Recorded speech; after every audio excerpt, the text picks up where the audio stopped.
बिस्मिल्लाहिर्रहमानिर्रहीम। मैं हूं मोहम्मद अकरम। हमारा आज का मौजू है, क्या शौहर बीवी को मार सकता है। मज़ीद गुफ्तगू से पहले बराए मेहरबानी चैनल को लाजमी सब्सक्राइब कर लें। शुक्रिया। अज़ीज़ान मन, क्या शौहर अपनी बीवी को किसी गलती पर मार लगा सकता है? इस पर दो राय हैं। एक कहते हैं मार लगाई जा सकती है और दूसरी राय वाले कहते हैं मार नहीं लगाई जा सकती है। दोनों कुरान की एक ही आयत को दलील के तौर पर पेश करते हैं। वो सूरत निसा की ये आयत हाजिर है। मर्द अफसर यानी सरबराह हैं औरतों पर, इसलिए कि अल्लाह ने उनमें एक दूसरे पर फजीलत दी और इसलिए कि मर्दों ने उन पर अपने माल खर्च किए। तो नेक बख्त औरतें अदब वालियाँ हैं, खावंद के पीछे हिफाजत रखती हैं जिस तरह अल्लाह ने हिफाजत का हुक्म दिया। और जिन औरतों की नशूज़ा हुन्ना यानी नाफरमानी का तुम्हें अंदेशा हो तो उन्हें समझाओ और उनसे अलग सोवो और उन्हें वदरबू हुन्ना यानी मारो। फिर अगर वह तुम्हारे हुक्म में आ जाएं तो उन पर ज़्यादती की कोई राह ना चाहो, बेशक अल्लाह बुलंद बड़ा है। इस आयत में दो लफ्ज़ बड़ी अहमियत के हैं, नशूज़ा हुन्ना और वदरबू हुन्ना। इन दोनों लफ्ज़ों से बात समझ आ जाएगी। अगर कोई औरत नशूज़ा यानी नाफरमानी या झगड़ा शौहर से करती है तो उसे समझाने के बाद ना समझे तो वदरबू हुन्ना यानी उन्हें मारो। अजीज़ा ने मन, पहली राय वाले वदरबू हुन्ना के मैनी मारने के करते हैं कि अगर कोई औरत नशूज़ा यानी नाफरमानी या झगड़ा करे तो मारो। अब दूसरी राय वाले वदरबू हुन्ना के मैनी मारने के नहीं करते हैं बल्कि वदरबू के मैनी मिसालें देकर सुलह करना या इस्लाह करना। अगर औरत नशूज़ा यानी नाफरमानी या झगड़ा करे तो औरत को समझाओ, उसकी इस्लाह करो और सुलह करके अपना मामला संवार लो। ये हैं वदरबू हुन्ना के मैनी। और वो अपनी इस बात के हक़ के लिए एक आयत मज़ीद दलील के तौर पर पेश करते हैं कि अगर शौहर अपनी बीवी से नशूज़ा यानी झगड़े या ज़्यादती करे तो अल्लाह ने नशूज़ा यानी झगड़ा करने पर शौहर और बीवी को हुक्म दिया है कि वो दोनों सुलह करें यानी अपनी इस्लाह करें, जैसा कि सूरत निसा ही में है कि और अगर औरत अपने शौहर की नशूज़ा यानी ज़्यादती या झगड़े या बेरग़बती का अंदेशा करे तो उन पर गुनाह नहीं कि आपस में सुलह या इस्लाह कर लें। और सुलह खूब यानी खैर है और दिल लालच के फंदे में है।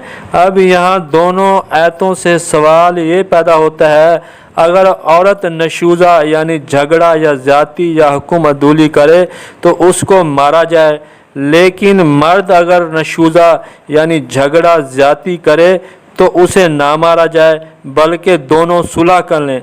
अब औरत ने भी नशूज़ा यानी झगड़ा हुक्म अदूली की और मर्द ने भी नशूज़ा यानी झगड़ा ज़्यादती की है। दोनों की सज़ा अलग अलग कैसे हो सकती है?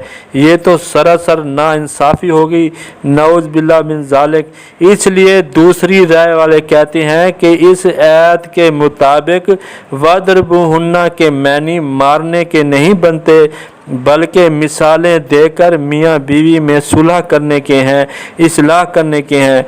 अल्लाह ताला ने खुद वदरबू हुन्ना के मैनी पेश की जाने वाली दूसरी आयत में मियाँ बीवी में सुलह करने के कर दिए हैं। हम मारने वाली बात को एक दूसरे ज़ाविये से देखते हैं क्योंकि अल्लाह अपनी बातों को तरह तरह से बयान करते हैं, जैसा कि सूरत बनी इसराइल में फरमाया है कि और बेशक हमने इस कुरान में तरह तरह से बयान फरमाया कि वो समझें। दूसरा ज़ाविया ये है, کہ ہم دیکھیں کہ کیا قرآن میں کسی بیوی نے اپنے شوہر کی نافرمانی کی ہو اور وہ شوہر اس کی مار لگاتے تھے۔ قرآن میں 3 مثالیں نافرمانی یا حکم عدولی کرنے والی بیویوں کی بیان ہوئی ہیں۔ 2 مثالیں حضرت لوط علیہ السلام کی بیوی اور حضرت نوح علیہ السلام کی نافرمان بیویاں ہیں۔ حضرت نوح علیہ السلام اور حضرت لوط علیہ السلام آخری وقت تک اپنی بیویوں کو سمجھاتے رہے، لیکن ان کو جسمانی مار نہیں لگاتے تھے، بلکہ اللہ تعالیٰ نے خود انہیں جہنم رسید کر دیا، جیسا کہ سورۃ تحریم میں ذکر ہے کہ اللہ کافروں کی مثال دیتا ہے۔ نوح کی عورت اور لوط کی عورت وہ ہمارے لیک بندوں کے نکاح میں تھیں، پھر انہوں نے ان سے دغا کی یعنی دھوکہ کیا تو وہ اللہ کے سامنے انہیں کچھ کام نہ آئے اور فرما دیا گیا کہ تم دونوں عورتیں جہنم میں جاؤ جانے والوں کے ساتھ۔ حضرت نوح علیہ السلام اور حضرت لوط علیہ السلام آخری وقت تک اپنی بیویوں کی اصلاح کرتے رہے، لیکن ان کو مارتے نہیں تھے، نہ اللہ نے حکم دیا کہ جسمانی مار لگاؤ۔ انت اللہ نے خود جہنم واصل کر دیا تھا۔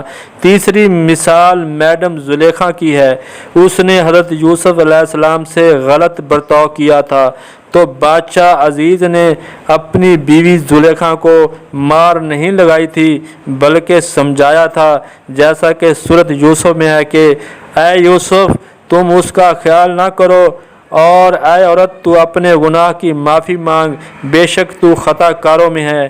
ان مثالوں سے واضح ہے کہ کوئی بیوی اپنے شوہر سے نشوزہ ہننا کرے یعنی حکم عدولی یا جھگڑا کرے یا غلطی کرے تو اس کی سزا مار نہیں ہے۔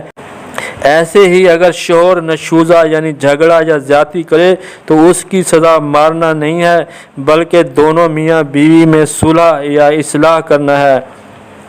اگر میاں بیوی اپنے جھگڑوں کا حل خود نہیں کر سکتے ہیں تو اللہ نے حکم دیا ہے کہ ایک شوہر کی طرف سے فیصلہ کروانے والا ہو اور ایک عورت کی طرف سے فیصلہ کروانے والا ہو جو دونوں میں صلح کروا سکے، جیسا کہ سورۃ نساء ہی میں فرمایا ہے کہ اور اگر تمہیں میاں بیوی کے درمیان پھوٹ پڑنے کا اندیشہ ہو تو ان دونوں کے درمیان فیصلہ کرانے کے لیے ایک منصف مرد کے خاندان میں سے اور ایک منصف عورت کے خاندانوں میں سے بھیج دو۔ اگر دونوں اصلاح کرانا چاہیں گے تو اللہ دونوں کے درمیان اتفاق پیدا فرما دے گا، بے شک اللہ کو ہر بات کا علم اور ہر بات کی خبر ہے۔